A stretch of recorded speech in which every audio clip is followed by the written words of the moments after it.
समाचार में आप सभी का स्वागत है। आइए रुक करते हैं राज्य भर में घटित कुछ खास खबरों पर।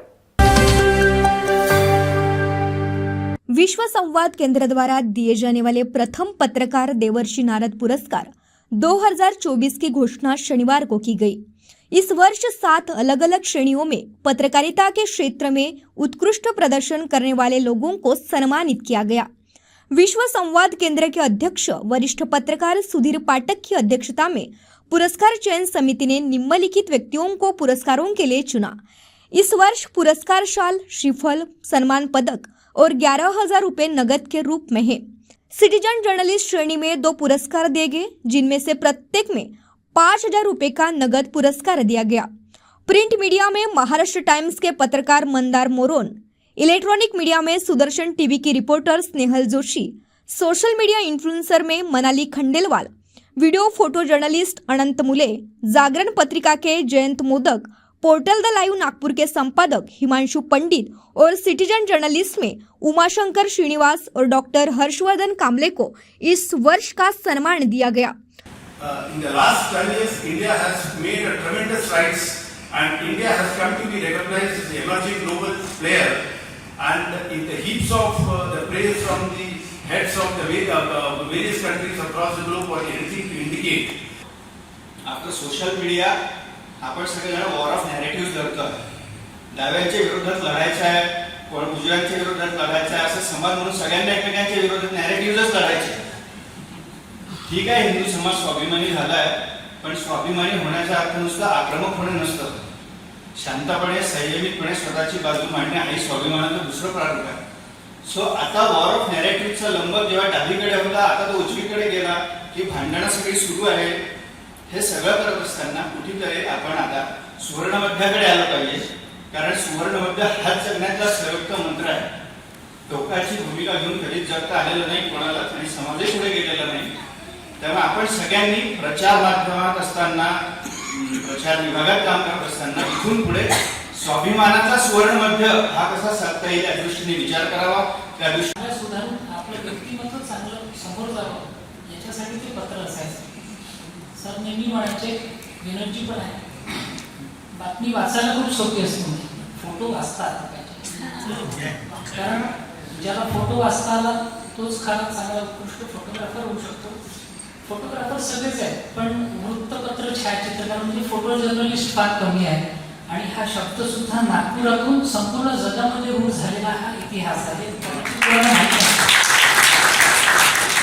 पण ज्या वेळेला या क्षेत्रामध्ये आल्यानंतर नेहमी ऐकायला मिळायचं, तस्वीरें झूठ नाही बोलती. पण दुर्दैवाने आता 25 वर्षाच्या या वृत्तपत्राच्या प्रवासामध्ये असं म्हणावं लागतं की तस्वीरों से झूठ बुलवाया जा रहा है. सगळं पॉझिटिव्ह रिप्लाय आहे, परंतु त्यांनी म्हटलं की ज्या वृत्तपत्रांमध्ये तुमचं छापून आलेलं आहे त्या संपादकांकडनं एक पत्र म्हणजे नाही. तर ज्या वृत्तपत्रांमध्ये छापून आलेलं आहे त्यांच्याकडे त्यातून त्यांना खूप मजा वाटत होतं की हे असं कसं, म्हणजे या विषयामध्ये विश्व रेकॉर्ड कसा काय होऊ शकतो. आणि कोणीच मला पत्र द्यायला तयार नव्हतं. पाठक सरांकडे मी गेलो आणि सरांना सांगितलं की सर असं असं मला पत्र पाहिजे, मला कोणीच पत्र देत नाही आहे. सरांनी ऍक्च्युली काही पाहिलं नाही आणि इमिजिएट 5 मिनिटात मला ते पत्र इश्यू केलं आणि तेच पत्र घेऊन इतर वृत्तपत्रांकडे गेले.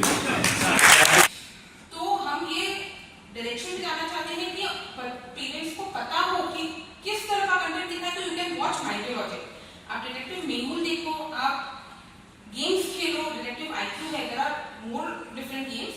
बट देन ये गेम्स की आप फ्रीली दिखा सकते हो विदाउट एनी इश्यूज कि बच्चा कुछ गलत सीखेगा. वही हमारा इंटेंशन है जिससे हमने ये माइथोलॉजी जो है स्टार्ट किया था.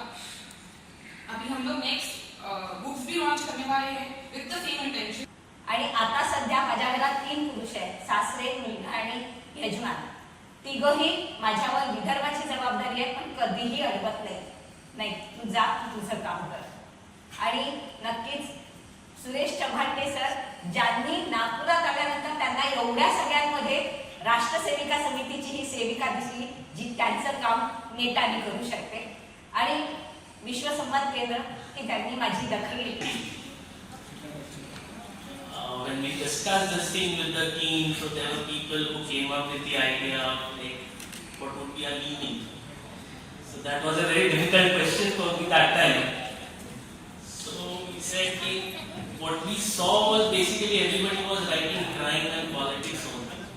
शनिवार की रात मिमोसा ऑडिटोरियम चिटनवीस सेंटर में इस पुरस्कार समारोह का आयोजन किया गया।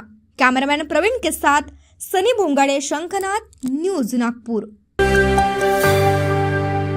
मौदा तालुका के पौदोना में परमात्मा एक सेवक मंडल स्थल पर आध्यात्मिक गुरु और समाज सुधारक बाबा जुमदेव जी के स्मारक के लिए बचत में 77 करोड़ रुपए आवंटित किए गए हैं।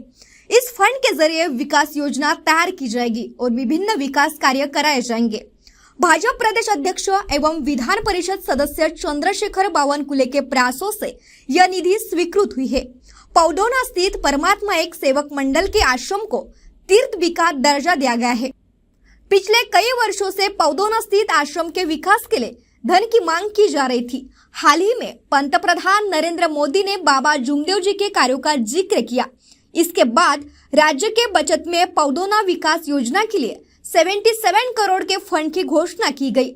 इस विकास योजना में प्रवेश द्वार, कार्यक्रम कक्ष, भोजन कक्ष, श्रद्धालु आवास, पार्किंग स्थल, शौचालय, पुल कार्य, फर्नीचर, नालियां, सुरक्षा दीवार, सोलर पैनल एवं श्रद्धालुओं के लिए आवश्यक विभिन्न विकास कार्य किए जाएंगे। कैमरामैन प्रवीण के साथ सनी भोंगाड़े, शंखनाथ, न्यूज नागपुर। चंद्रपुर जिले के आनंदवन सेवा प्रकल्प में पुलिस हिरासत में आरोपी के आत्महत्या करने की सनसनीखेज घटना सामने आई है। आत्महत्या करने वाले आरोपी का नाम समाधान माली है। आरोपी समाधान ने 26 जून को वरोरा स्थित बाबा आमटे की कर्मभूमि में एक 25 वर्षीय विवाहित आरती दिगंबर चंद्रवंशी की हत्या कर दी थी। आरती ने हिंगनघाट स्थित अपना ससुराल छोड़ दिया था और वह कुछ महीने से अपने माता पिता के साथ रह रही थी। इसी दौरान उसका परिचय समाधान से हुआ। पुलिस ने तुरंत जांच का पहिया घुमाया और 24 घंटे के भीतर आरोपी समाधान माली को गिरफ्तार कर लिया। पुलिस की जांच में सामने आया कि आरती की हत्या के पीछे प्यार और ब्रेकअप है। अदालत ने आरोपी समाधान को 7 दिन की पुलिस हिरासत में भेज दिया। आरोपी समाधान माली वही है जो 1 साल पहले कुष्ठ रोग के इलाज के लिए आनंदवन आया था। वहां उसका परिचय आरती से हुआ। दोनों को एक दूसरे से प्यार हो गया, लेकिन आरती शादीशुदा होने के वजह से समाधान से पीछा छुड़ाना चाहती थी, जिसके चलते गुस्से में आहत होकर समाधान ने आरती का गला रेत डाला था। पुलिस ने आरोपी को पकड़कर पुलिस हिरासत में रखा। न्यायालय ने आरोपी को 4 दिन की पुलिस रिमांड दिया था। इसी बीच रात में आरोपी ने पुलिस हिरासत में फांसी लगाकर आत्महत्या कर ली। प्रारंभिक जानकारी सामने आ रही है कि आत्महत्या के लिए जूते के लेस का इस्तेमाल किया गया है। फिलहाल पुलिस हवालात में हुई सनसनीखेज घटना से पुलिस विभाग में हड़कंप मच गया है। शंखनाथ न्यूज के लिए ब्यूरो रिपोर्ट। केंद्रीय मंत्री नितिन गडकरी नागपुर से तीसरी बार खासदार बनने की खुशी उन्होंने नागपुर की जनता और भाजपा कार्यकर्ताओं के साथ बांटी।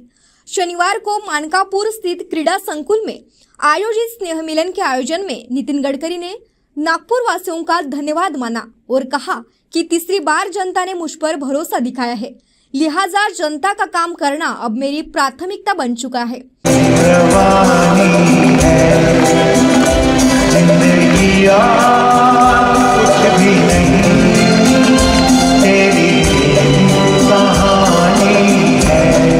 इस मौके पर हजारों की तादाद में कार्यकर्ता मौजूद हुए थे, जहां नितिन मुकेश के संगीत ने लोगों का मन जीत लिया। इस अवसर पर सभी के लिए जायकेदार भोजन का इंतजाम भी किया गया। कैमरामैन सचिन के साथ सनी भोंगाड़े, शंखनाथ, न्यूज नागपुर। क्या हुआ बहू? माँ, पाइल्स की बहुत तकलीफ हो रही है। तो तुम गुदरोग सर्जन के पास क्यों नहीं गई? देखो, जैसे हार्ट के लिए हार्ट स्पेशलिस्ट, ब्रेन के लिए ब्रेन स्पेशलिस्ट, तो पाइल्स के लिए पाइल स्पेशलिस्ट क्यों नहीं? स्त्री हो या पुरुष, टॉयलेट में तकलीफ केवल पाइल्स ही नहीं, और भी कई प्रकार के गुदरोग तथा कैंसर भी हो सकता है। इसीलिए इसकी प्रत्यक्ष जांच जरूरी है। ठीक है माँ, पर जांच के लिए हम जाएंगे कहाँ? वही काले आयुर्वेदिक पाइल्स हॉस्पिटल में। लेकिन माँ, प्रेगनेंसी में पाइल्स की दवाइयाँ? प्रेगनेंसी में आयुर्वेदिक दवाइयाँ सुरक्षित होती है। जनहित में जारी काड़े आयुर्वेदिक पाइल्स हॉस्पिटल, औषधि चिकित्सा तथा सर्जरी ट्रीटमेंट उपलब्ध। हमारा पता उमरेड रोड, दिघौरी बस स्टॉप के पास, नागपुर। अधिक जानकारी के लिए वेबसाइट पर जाएं kadepailshhospital.com।